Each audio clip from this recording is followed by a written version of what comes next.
दोस्तों, छत्तीसगढ़ से मैंने यामिनी साहू का एक वीडियो उन पर एक बनाया था, उनसे बात भी की थी कि वो महिला हैं और भागवत कथा वाचन नहीं कर सकती थी। ब्राह्मणों ने उन्हें धमकी दी थी, उनसे बात भी की थी, वीडियो भी बनाया था। एक ताजा मामला आ रहा है। ओम प्रकाश ठाकुर राजपूत हैं बाय कास्ट, उन्होंने भी भागवत कथा करने की और उनको भी ब्राह्मणों के नाराजगी को झेलना पड़ा। उस पर बात करूंगा ओम प्रकाश ठाकुर से। वो राजपूत हैं बाय कास्ट और वो भी कथा वाचन नहीं कर सकते हैं।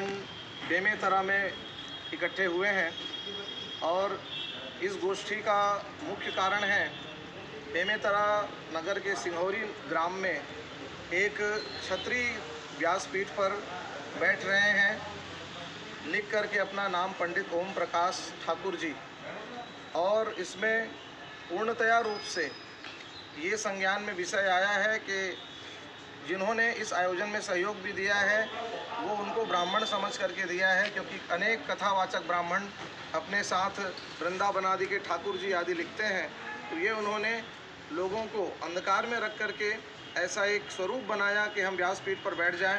पर लोक और परंपरा में हमारे व्यासपीठ की विधि रही है, विरक्तो वैष्णवो विप्रह, विरक्त सन्यासी वैष्णव या ब्राह्मण व्यासपीठ पर अनादिकाल से नारायण की परंपरा से अधिकृत हैं, पर इस परंपरा का अनेक स्थानों पर देखा जा रहा है। दोस्तों, रतनलाल बोल रहा हूं। काम की बात में आपका स्वागत है और पेश है अंबेडकर नामा। और इस एपिसोड में मैं बताने वाला हूं कि आखिर पुरोहितों की आदत, ब्राह्मणों के व्यसन आदत और उनके जीवन यापन के क्या क्या उपाय बताए गए हैं। डॉक्टर अंबेडकर के हवाले से वॉल्यूम 7 उठा लीजिएगा, पेज नंबर बता दूंगा, पूरा पढ़िएगा और उसको समझिएगा। इन बिटवीन सुनते रहिए और पूरा वीडियो साझा करते रहिए, शेयर करते रहिए, क्योंकि इतनी ऑथेंटिक जानकारी आखिर ब्राह्मणों में कौन सी आदत है और अपने जीविका यापन के लिए, कमाने के लिए कौन कौन से काम ब्राह्मण करते हैं। सुनते जाइए और शेयर करते जाइए। चलिए, डॉक्टर अंबेडकर ने लिखा है, गर्त में डूबा पुरोहितवाद। लिखते हैं कि प्राचीन आर्यों के समाज में पुरोहिताई के व्यवसाय पर ब्राह्मणों का एकाधिकार था।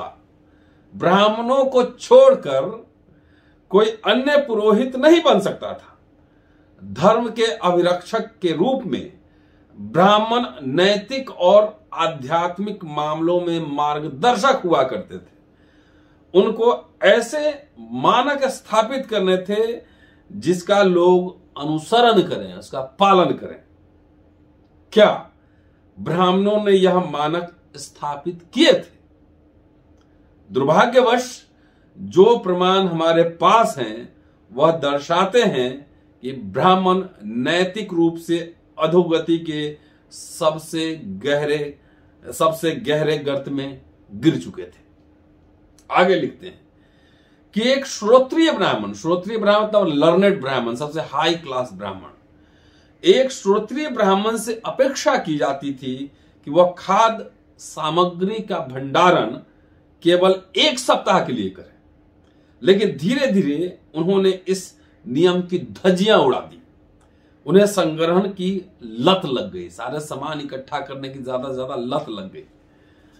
आगे लिखते हैं, आप सुनिएगा, व्यसन किस किस तरह का है, पूरा आगे एक एक पॉइंट है वो बता रहे हैं कि ब्राह्मणों को मनोरंजक तमाशे देखने की लत लग गई थी, जैसे नर्तकी का नाच, गीत गायन, वाद्य यंत्रों का संगीत, मेलों के तमाशे, गाथा का सस्वर पाठ, हस्त संगीत, भाटों के गीत, टमटम वाद्य, सुंदर दृश्य, चांडालों द्वारा नाटकीय करतब, हाथियों, घोड़ों, भैंसों, बैलों, बकरियों, भेड़ों, मुर्गों और बटेरों की लड़ाई, लठैती, मुक्केबाजी, मल में मतलब कुश्ती में बल परीक्षण और दिखावटी लड़ाई, युद्धाभ्यास और समीक्षा। इसके बाद बहुत लंबा चैप्टर मैं संक्षेप में इशारा कर दे रहा हूं कि उन्हें खेलने और मनोरंजन करने के कई कई और भी आदत लगे हुए थे, जिसका जिक्र यहां है। फिर ऊंचे नीचे आसनों का प्रयोग करने की भी आदत उनकी थी। ब्राह्मणों को कैसे सुंदर दिखना है, कैसे सुंदर बनाना है, सजना संवरना है, इसमें भी ब्राह्मण बहुत ध्यान देते थे। और साथ साथ गपशप, गपबाजी, वार्तालाप करने की, तरह तरह की कहानियां, किंवदंतियां सुनाकर भी ये अपना इनकी आदत उनको लगी हुई थी। आगे लिखते हैं डॉक्टर अंबेडकर कि ब्राह्मण विवादपूर्ण शब्दावली के प्रयोग के अभ्यस्त थे। जैसे जैसे आप आसपास सुनते होंगे, क्या क्या हो रहा है वो सब सुनिए। यहां क्या कहना है, आपको बोलेगा कोई ब्राह्मण, तुम इस सिद्धांत और अनुशासन को नहीं जानते, मैं जानता हूं। तुम इस सिद्धांत और विषय को कैसे जान पाओगे? तुम गलत विचारों में फंस गए हो। मैं ही केवल सही हूं, मैं सही बोल रहा हूं, तुम नहीं। तुम पहले को बाद में रख रहे हो और जो बाद में रखना चाहिए उसे पहले रख रहे हो। ये आपके आसपास दिखता होगा। चलिए, तुमने उपाय निकालने में देर कर दी, इससे सब कुछ गड़बड़ हो गया। तुम्हारी चुनौती स्वीकार कर ली गई है, तुम गलत सिद्ध हुए हो। अगर कर सकते हो तो अपने आप को मुक्त करो। ब्राह्मण संदेश ले जाकर विभिन्न ग्रुपों में, राजाओं में, मंत्रियों में, समूहों में मध्यस्थता करने के भी अभ्यस्त थे, मध्यस्थता करवाते थे। और ब्राह्मण अपने लाभ की लालसा से प्रवंचक, प्रमादी, शगुनिया और ओझा का काम करते थे। जीविका के लिए जो जो साधन अपनाते थे वो जरा सुनते जाइए, बड़ा दिलचस्प है, आपको आनंद आएगा। ब्राह्मण अपनी जीविका के लिए तरह तरह की कलाएं दिखाते थे, जैसे हस्तरेखा विज्ञान, बच्चों के हाथों पैरों आदि के निशान से दीर्घ जीवन, समृद्धि आदि अथवा उसके विपरीत की भविष्यवाणी करना, शकुनों अथवा लक्षणों से भविष्यवाणी करना, बिजली की कड़क और खगोलीय स्थितियां देखकर शकुन अपशकुन बताना, स्वप्न की व्याख्या कर भविष्यवाणी करना, शरीर के निशान देखकर भविष्यवाणी करना, चूहों के कुतरे हुए कपड़ों के निशान के आधार पर शकुन अपशकुन बताना, अग्नि को बलि चढ़ाना, चम्मच से आहुति देना, भूसी और अनाज का आटा, उबालने योग्य भूसी युक्त अनाज, घी और तेल की भेंट देवताओं को चढ़ाना,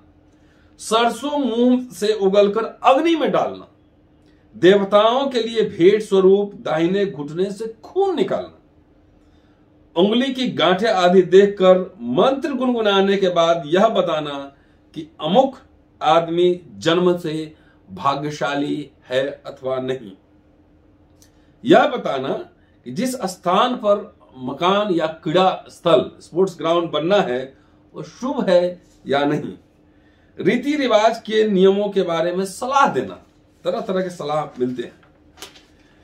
भूतों को भगाना, मिट्टी के घर में निवास करते समय तंत्र मंत्र का प्रयोग करना, सांपों के मंत्र तंत्र बोलना, जहर की तंत्र विद्या दिखाना, चूहिया की तंत्र विद्या दिखाना, पक्षी की तंत्र विद्या दिखाना, कौवे की तंत्र विद्या दिखाना, यह भविष्यवाणी करना कि आदमी कितने वर्ष और जिएगा, मुसीबत से बचने के लिए तंत्र मंत्र देना और जानवरों को नियंत्रण में रखना। इसके अलावा कई ब्राह्मण कई तरह की भविष्यवाणी और करते थे अपने जीविका के साधन के लिए। सब भविष्यवाणी ज्यादातर होता है। प्रमुख महोदय कूच करेंगे, गृह प्रमुख आक्रमण करेंगे और शत्रु पीछे हट जाएंगे, शत्रु प्रमुख आक्रमण करेंगे और हमारे प्रमुख हार जाएंगे, विदेशी प्रमुख इस ओर विजयी होंगे और हमारे हार जाएंगे, इस प्रकार यह पक्ष विजयी होगा, वह पक्ष हारेगा। सारी भविष्यवाणी होती थी। और भी भविष्यवाणी होती हैं, भविष्यवाणियां जीविकोपार्जन के लिए। चंद्र ग्रहण होना, सूर्य ग्रहण होना, नक्षत्रों का ग्रहण होना, सूर्य अथवा चंद्रमा का व्युत्थान होना, सूर्य अथवा चंद्रमा अपने सामान्य पथ पर आ जाएंगे। नक्षत्रों का विपथन होना, नक्षत्र अपने सामान्य पथ पर आ जाएंगे।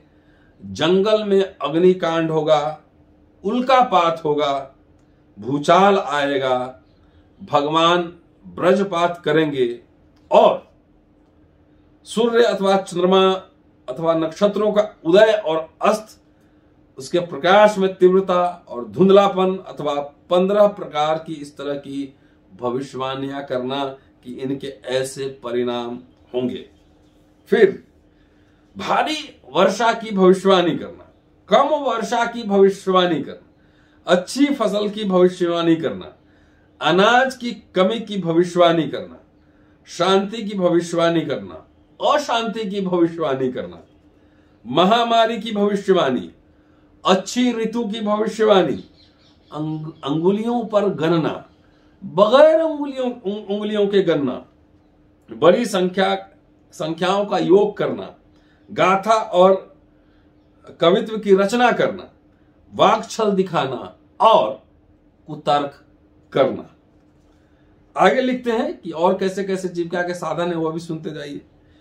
विवाहों के लिए शुभ दिन निश्चित करना, जिसमें वधु अपने वर को घर लाता है। विवाहों के लिए शुभ दिन निश्चित करना जिसमें वधु अथवा वर को घर भेजा जाता है। दोनों इधर दो आना जाना दोनों तरफ से। शांति की संधियों को संपन्न करने के लिए शुभ समय निश्चित करना अथवा सद्भावना प्राप्त करने के लिए तंत्र मंत्र का प्रयोग करना। युद्ध आरंभ करने के लिए शुभ समय निश्चित करना अथवा विद्वेष उत्पन्न करने के लिए तंत्र मंत्र का प्रयोग करना, मतलब जन्म भी श्राद्ध भी दोनों सब कुछ। ऋण लेने के लिए शुभ समय निश्चित करना अथवा पासा फेंकने के लिए सफलता के लिए मंत्रों का जाप करना। श्रम व्यय करने के लिए शुभ समय निश्चित करना अथवा अथवा प्रतिद्वंदी के दुर्भाग्य के लिए तंत्र मंत्र का प्रयोग करना। लोगों को भाग्यशाली बनाने के लिए तंत्र मंत्र का प्रयोग करना, भाग्यशाली बनाने के लिए तंत्र मंत्र का प्रयोग करना।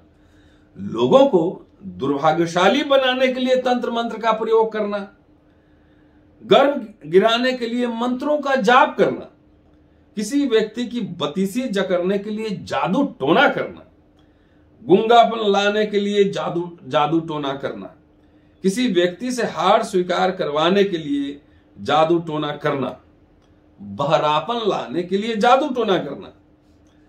देवता से किसी भूत प्रेत ग्रस्त लड़की के माध्यम से भविष्य सूचक उत्तर प्राप्त करना। देवता से भविष्य सूचक उत्तर प्राप्त करना। सूर्य की पूजा करना। श्रेष्ठन की पूजा करना। अपने मुंह से आग की लपटें निकालना और भाग्य की श्रीदेवी को उत्प्रेरित करना। फिर इसके अलावा भी कुछ काम है, ये पूरा चैप्टर कंप्लीट नहीं है। निश्चित लाभ हो जाने पर किसी देवता को भेंट अर्पित करने की प्रतिज्ञा करना। ऐसी प्रतिज्ञाओं के लिए प्रार्थना करना। मिट्टी के मकान में रहते हुए तंत्र मंत्र जाप करना। किसी आदमी को नपुंसक बनाना। आवासों के लिए शुभ स्थानों का निर्धारण करना। स्थानों को पवित्र करना। मुंह धोने नहाने आदि का अनुष्ठान करना। इसी तरह बलि चढ़ाना। कई तरह के शल्य चिकित्सा, नेत्र चिकित्सा, कई तरह के सब दिए गए हैं। तो ये पुरोहितों का काम है, ये सब काम पुरोहित करते हैं। इसलिए डॉक्टर अंबेडकर ने लिखा है गर्त में डूबा पुरोहितवाद।